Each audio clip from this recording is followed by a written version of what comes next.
आप सब लोगों का यहाँ आने का बहुत बहुत शुक्रिया। मैंने ये कॉन्फ्रेंस आज इसलिए रखी है क्योंकि मैं आप लोगों से बहुत ज़रूरी बात करना चाहती हूँ।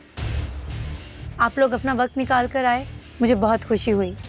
आप सब लोग ये बात अच्छी तरह से जानते हैं कि शाहनवाज शाह एक ऐसे लीडर हैं जो इस मुल्क की तकदीर बदलने की सलाहियत रखते हैं। मैं जानती हूँ कि समन शाह इस वक्त यहाँ मौजूद नहीं है, लेकिन मैं ये भी जानती हूँ कि वो यहाँ हम सब में मौजूद हैं, शाहनवाज शाह की शक्ल में।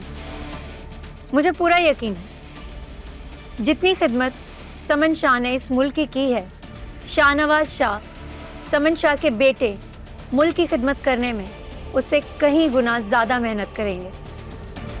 शाहनवाज शाह एक ऐसे सियासतदान हैं जिनकी वजह से सियासी हलकों में खलबली मची हुई है, क्योंकि हर कोई ये बात अच्छी तरह से जानता है कि शाहनवाज शाह में जीतने की पूरी सलाहियत है। वो हमारे आज और कल के आने वाली नस्लों के लिए बेहतरीन इंतखाब होंगे।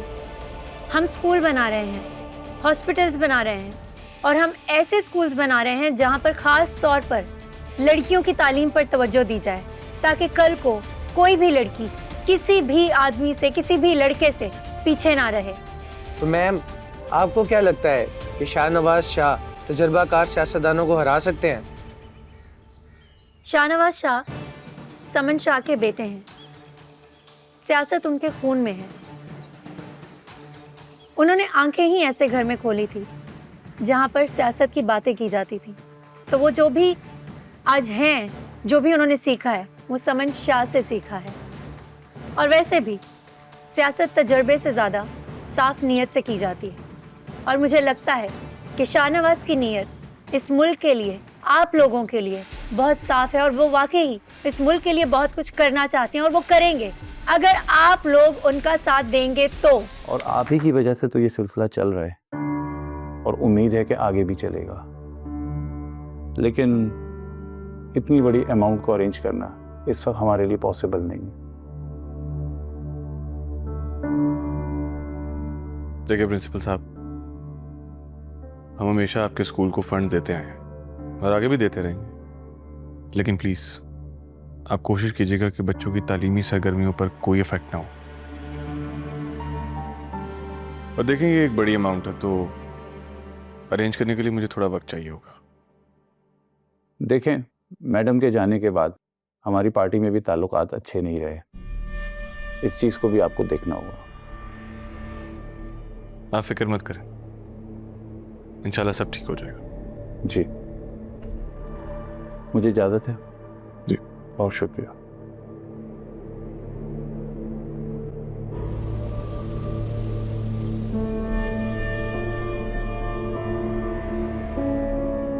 कानों में रुई ठूस के बैठी हो क्या? सुनाई नहीं तेरा? दरवाजे पे दस्तक हो रही है। चाची मैं काम कर रही थी। काम करते कोई दरवाजा खोलना मना है क्या? अब जाओ, जाके देखो कौन है दरवाजे पे। मैं देख रही हूँ।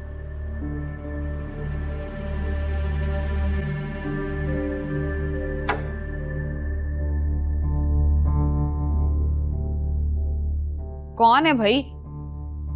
उरूज तुम? अस्सलाम वालेकुम मम्मी। वालेकुम सलाम। फिर झगड़ा करके आ गई क्या राफी के साथ? क्या मैं अपने घर भी नहीं आ सकती? अल्लाह का शुक्र है बेटा। मैं तो तुम्हें देख के डरी गई थी कि कहीं फिर से झगड़ा करके ना आ गई हो। तुम क्यों खड़ी हंस रही हो यहाँ पे? जाओ।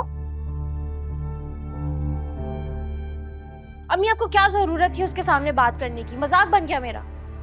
अरे नहीं बेटा, मैं तो बस पूछ रही थी, तुम नहीं समझोगी।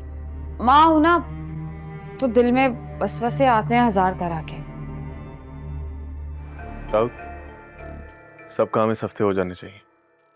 शाह सर, अगले हफ्ते जो हमारी कॉन्फ्रेंस है उसको भी शेड्यूल कर दो।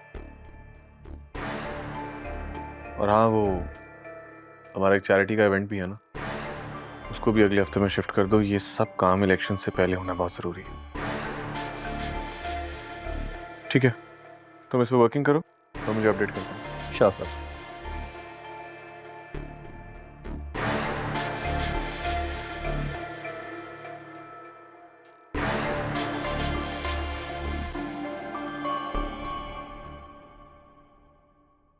हाय शाहनवाज, कैसे हो तुम?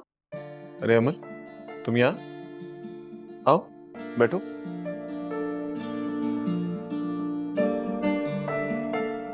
एक्चुअली आज मैं तुम्हें कुछ बताना चाहती हूँ। हाँ, बताओ।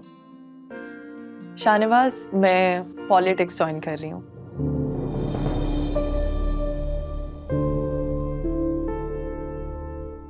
पॉलिटिक्स? मगर क्यों? देखो शाहनवाज, मेरे पास ना आजकल करने के लिए कुछ है नहीं और मैं घर पर बोर हो जाती हूँ, तो मैंने सोचा कि मैं डैड के साथ पॉलिटिक्स ज्वाइन कर लेती हूँ। अमल, देखो मुझे नहीं लगता कि तुम्हें अभी पॉलिटिक्स ज्वाइन करनी चाहिए। आई मीन कि तुम्हारे पास अभी पॉलिटिक्स का कोई एक्सपीरियंस नहीं।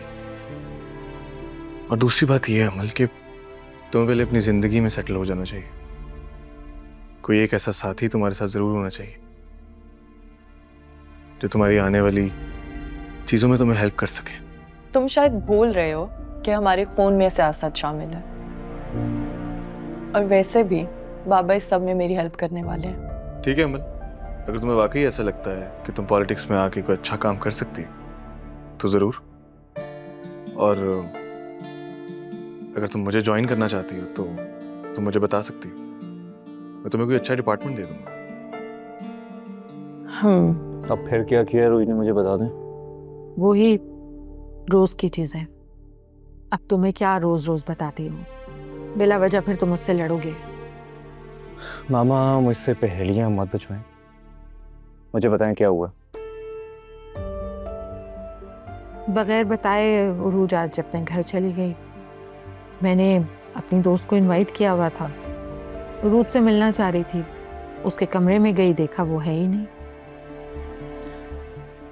मुझे एक बात बताएं, वो बगैर बताए आपको इस घर से कैसे जा सकती है? उसे किसी से पूछने की जरूरत है क्या कहीं आने जाने के लिए? है, तुम मुझसे कोई बात मत करना। मामा आप कब तक यूं सारे काम अकेले करते रहेंगी? अपने बेटे की शादी की है, अब नहीं चलिए तो कुछ ना कुछ तो करना पड़ेगा। कोई डिसीजन लें, उससे बात करें, उसे समझाएं। नहीं मानती है तो फैसला आपका है और आपको पता है कि क्या फैसला करना है। यूं आप भी टेंशन में रहेंगी और मेरी जिंदगी तो वैसे ही बर्बाद हो रही है।